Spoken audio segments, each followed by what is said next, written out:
আমি তোকে বাচ্চা দিচ্ছি, বাচ্চা। তুই সন্তানের মা হবি, তোর স্বামী সন্তানের বাবা হবে।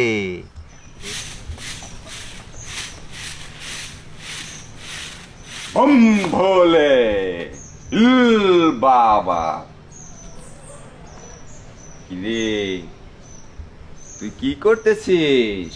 বাবা, আমি তো ওই যে দরজার সামনে ঝাড়ু দিতেছি। তোর বাড়ির চারপাশে শয়তান ভর করেছে, তোর ঘোর বিপদ আমি দেখতে পারতেছি। কি বলতেছেন এসব? ঘর বিপদ মানে? দেখেন বাবা, আমার এমনি ভয় করে, একা বাসায় আমি থাকতে পারি না। আমি জানি তোর স্বামী প্রবাসে থাকে, আর এই কারণেই তোর বাড়ির আশপাশে কালো নজর ভর করেছে। কি বলেন বাবা? দেখেন বাবা, আমি তো একাই থাকতে পারি না বাড়িতে। আর ওই এসব কি বলতেছেন? আমার তো ভয়ে হাত পা কাঁপতেছে। বাবা, এই ভোর, এই কালো নজর, এগুলো কাটানোর ব্যবস্থা কি বাবা? তুই শুধু আমার এই চোখের দিকে এক দৃষ্টিতে তাকিয়ে থাকবি, আর যা করার আমি সব করব। তাকা, আমার এই চোখের দিকে তাকা। হ্যাঁ, এই তো বম বম ভুলে। আমার কাজ শেষ, এবার আমি চলে যাই। বম বম ভোলে।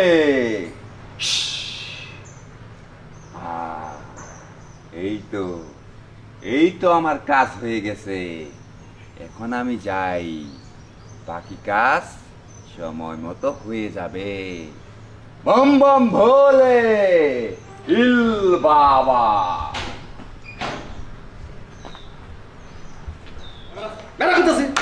কি মনে করছিস? হ্যাঁ, হাট বাজার জেনে আমি যাই, সবাই আমার আট করে।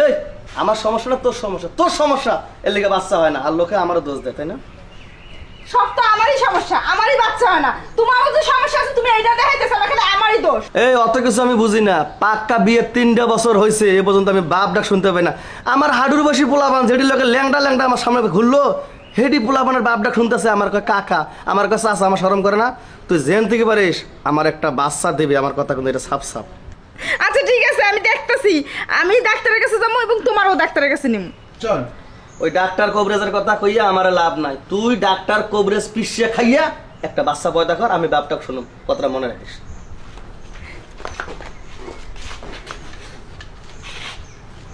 আমি এই বাচ্চা কইতে জন্ম দিও। আমার তো সুন্দর মতো কইয়ে গেল যে বাচ্চা জন্ম দিতে, আমি বাচ্চা পাবো কই? আমার আর ভালো লাগে না। বম ভোলে ইল বাবা। কিরে বৎস, তুই এখানে বসে বসে কান্না করতেছিস কেন? এদিকে আয়, আমার কাছে আয়। তোর চারিদিকে ঘোর বিপদ, তোর সংসারে কোনো শান্তি নাই, অশান্তি বিরাজ করতেছে। কি কথা কি ঠিক? আসলে বাবা, আপনার আমি বিশ্বাস করতে পারি নাই। এখন আপনার কথাবার্তা সব শুই না, মনে হইতেছে যে আপনি সব কিছুই জানেন। বাবা, আপনি আমার যেভাবে হোক একটা ব্যবস্থা করে দেন। আসলে আমার সংসারে খুবই অশান্তি। বাবা, আপনি বসেন, আমার মনের কথাগুলো আমি আপনার সাথে বলি, আপনি একটু শুনেন বাবা। আমি সব জানি, ভক্তের দুঃখ দূর করাই আমার কাজ। কোনো সমস্যা নাই, আয় আয়, এখানে বস। বাবা, আসলে কথা হলো কি, আমাগো সংসারে পুরাই সুখ, খালি একটা বাচ্চা নাই। সেটা আমি জানি, তোর ঘরে একটা সন্তান নাই, আর সেই জন্য তোর স্বামী তোরে সব সময় অত্যাচার করে। আর এই অত্যাচার থেকে তুই মুক্তি পাইতে চাস, তোর বিপদ আমি সব দূর করে দিমু। তুই শুধু আমার এই চোখের দিকে একটু তাকা। শোন, এক ধ্যানে তাকিয়ে থাকবি, পলক ফেলবি না। তাকা আমার চোখের দিকে, তাকা। বম বম ভোলে ইল বাবা।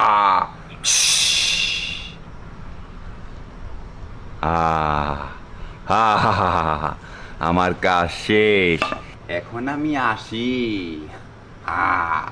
বম বম ভোলে ইল বাবা। बम बम भोले भोले।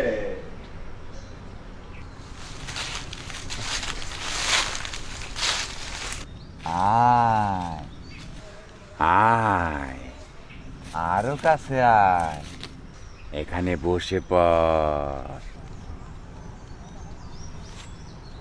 আমি জানতাম তুই আমার কাছে চলে আসবি।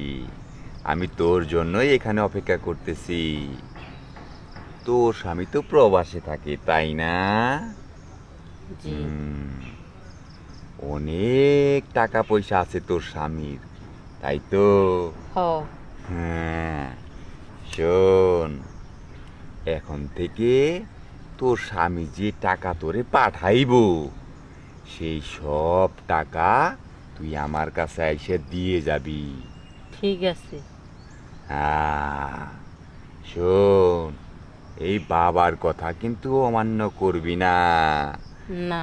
হ্যাঁ, তাহলে তোর ক্ষতি হতে পারে। তুই এখন বাসায় যাবি। বাসায় যাওয়ার পর বাসায় থেকে কিছু টাকা পয়সা সোনা দানা আমার জন্য নিয়ে আসবি, মনে থাকবো? ঠিক আছে। দাঁড়া, তোকে আমি আর একটু ঝাড়ফুঁক করে দেই। ইল বাবা বম ভোলে।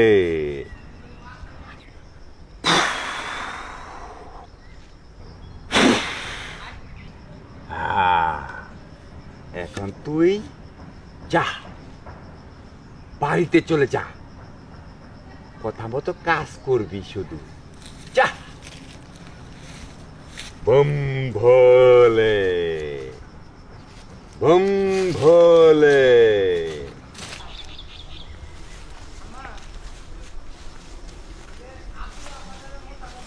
বম বম ভোলে, ইল বাবা। বসে পড়, বসে পড়। চলে আইসা পড়ছিস? আমি জানতাম সময় মতো তুই চলে আসবি। তোর তো বাচ্চা লাগবো, তাই না? জি বাবা। বাচ্চা দিলে তুই খুশি? হ্যাঁ বাবা। বাচ্চা নিতে হইলে তোর এই বাবারে খুশি করতে হইব, তোর কিছু কাজ করতে হইব। আমি যা বলবো তুই শুধু সেই কাজ করবি, ঠিক আছে? ঠিক আছে বাবা। শুয়ে পড়, শুয়ে পড়। আরো এদিকে আয়, আয়। বাচ্চা লাগবো তোর, তুই শুধু চুপচাপ থাক। আমি তোকে বাচ্চা দিচ্ছি, বাচ্চা। তুই সন্তানের মা হবি, তোর স্বামী সন্তানের বাবা হবে। তোদের ঘরে ফুটফুটে একটা সন্তান আসবে, আলোয় আলোকিত হয়ে যাবে, আলোয় আলোকিত হয়ে যাবে। আমি তোকে সন্তান দেব। ইল বাবা, ইল বাবা।